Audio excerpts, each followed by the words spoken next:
What's up, VC? I'm back with another video. This is another little haul. This one's actually pretty interesting.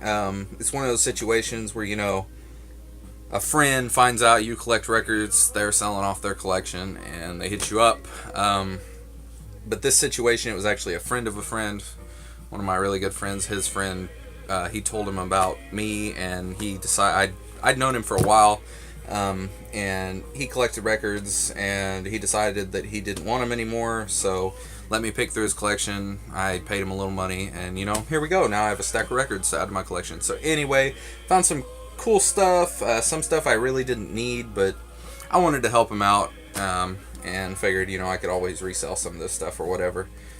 So we'll get right into it. Some of this stuff's just dollar bin stuff, some of it's actually some higher end stuff.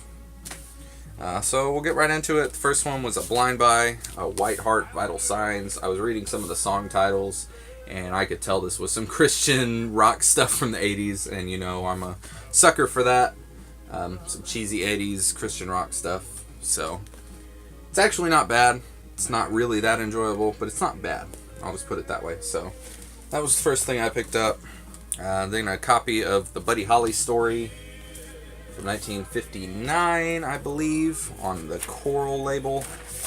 And this one's pretty beat up, as are most of these records, but it still plays. It just needs a really good clean. But other than that, it does play good. So happy to have that.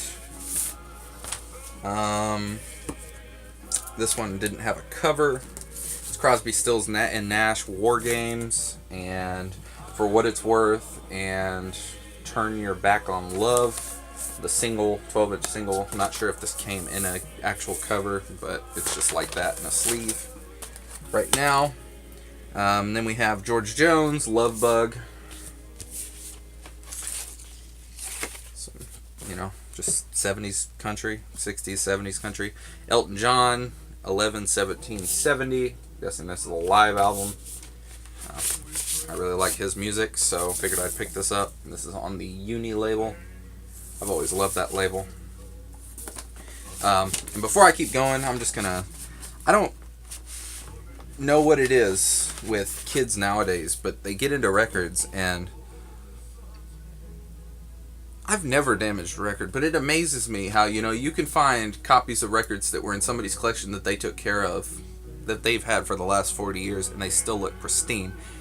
And then some of these kids, they get records in within 2 or 3 months, they're destroyed. And that's the problem with some of these records, is there are a couple new records in here, like reissues and stuff, that this kid actually paid, $20-30 for. And somehow he managed to scuff them up and whatever. And like I said, these are still good player copies. They still play fine, don't skip, but some of them are, and I'll talk about that whenever I get to them. Merle Haggard, Going Where the Lonely Go. Then we have Merle Haggard, Rainbow Stew Live. Love Merle Haggard. And then Three Dog Night. Ready to Deal. This one's actually pretty cool. It's made to look like a box type deal. And it's got the album in here. I'm not going to pull that out, but it has this like playing card type picture. So I thought that was cool. And here's a cool one. We have Tom Paul and the Glazer Brothers, Through the Eyes of Love. If you don't know who he is, check out the Wanted Outlaws album with Waylon and Jesse Coulter and Willie. And he is the 4th person on there, one of those outlaw country artists. We have another George Jones, Walk Through This World With Me, on the Music Horror Records label. I'm not going to pull that one out. Blue and Lonesome, George Jones.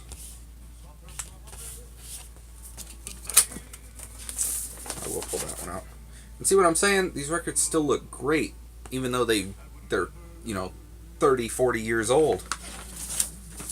But then some of the newer ones it just amazes me. And then we have Johnny Cash at Folsom Prison.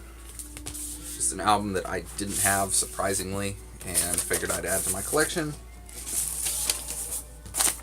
Then we actually have one 7-inch single. This one was pretty cool. It's Metallica's Inner Sandman, but it is the picture disc from the UK.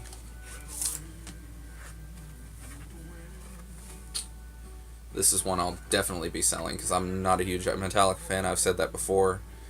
Like some of their stuff. I do like this song kind of, but this is a $10 single, so I'll just go ahead and sell it instead of keeping it. And we got some Waylon. This one is actually cool to find. Waylon's Greatest Hits. I've been looking for this on vinyl for a while. Just hadn't ever picked it up. Happy to have that. Very happy to have this one too. It is Woodstock 2. This is my favorite of the 2 Woodstock albums because this one just... It's got Jimi Hendrix on it, of course, and then Jefferson Airplane, Butterfield Blues Band, Joan Baez, Crosby, Stills, Nash & Young, Melanie, and then on the last side, you have Mountain doing Blood of the Sun and Theme from an Imaginary Western, which that is my favorite Mountain song, and Blood of the Sun live is just killer. So yeah, very happy to have this. And here's one of the ones I'm talking about. It's Black Sabbath's Paranoid. This is a reissue, Rhino reissue from 2006, I believe. Really nice gatefold. And when I was looking at this, I pulled it out and it looked okay. I saw this side. I saw that it had a little, wear on it. Then I get it out to actually play it. Turn it to this side. Look at that. That just amazes me because this kid's only been collecting for about a year. So in that year time, he managed to scuff up this album. And like I said, it's nothing deep, so it plays fine. Just has a few little ticks, which is... it doesn't really bother me. But still, how do you do that? Because like I said, I've never damaged a record, other than, dropping the stylus and it actually accidentally slips or something, but it never does anything to it like that. I don't know. You have to deliberately do that, and I just don't get it because I've seen so many collections or so many new albums that, people bought from kids that got into vinyl. And I mean, there's nothing wrong with kids getting into vinyl because, I'm only 20 years old. I started collecting when I was about 16 or 17.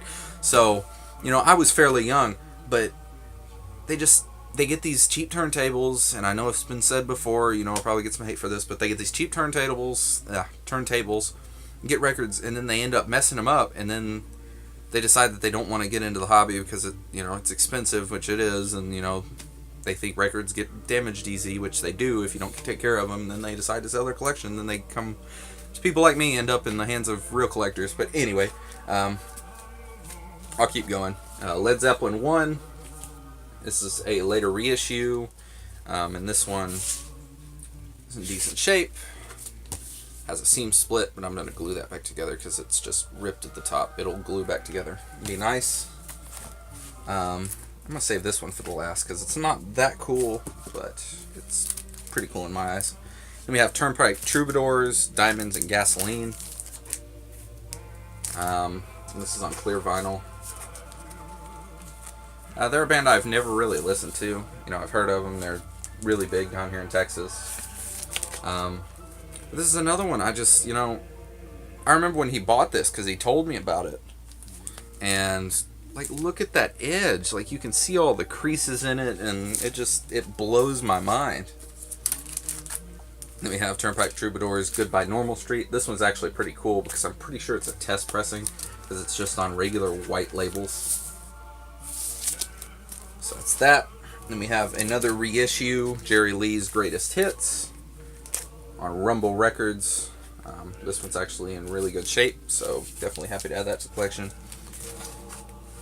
And then we have this one, which I thought was really cool because I've said it before. I love this album. This is probably my favorite Whitesnake album, the 1987 album. I have several copies of this. Have the new reissue from last year. Have the box set. Have an original pressing in the shrink. Have the CD, the tape, everything. So why did I need another copy of this? Because it is actually a Bulgarian copy, Russian copy, whatever you want to call it. So I thought that was really cool to add that to the collection. So it's that, and then one more. This one, thank God, was in good shape. And this is my first of these releases. It is an Elvis FTD release. Or Friday Music, not FTD, I'm sorry. But it's Elvis Golden Records. And this one's really nice. So definitely happy. This was probably the highlight of the haul. Really nice reissue. Gatefold. I'll pull it out of the sleeve. It's really nice. They put the single sleeves inside. And this is on the RCA label, made to look like the 50s and 60s with the dog. And this one is in really good shape. Thank God, like I said. So yeah, that was that little haul. Nothing too impressive, but figured I'd make a video for the hell of it. Thanks for watching. I'll talk to you guys again soon, hopefully. Peace out.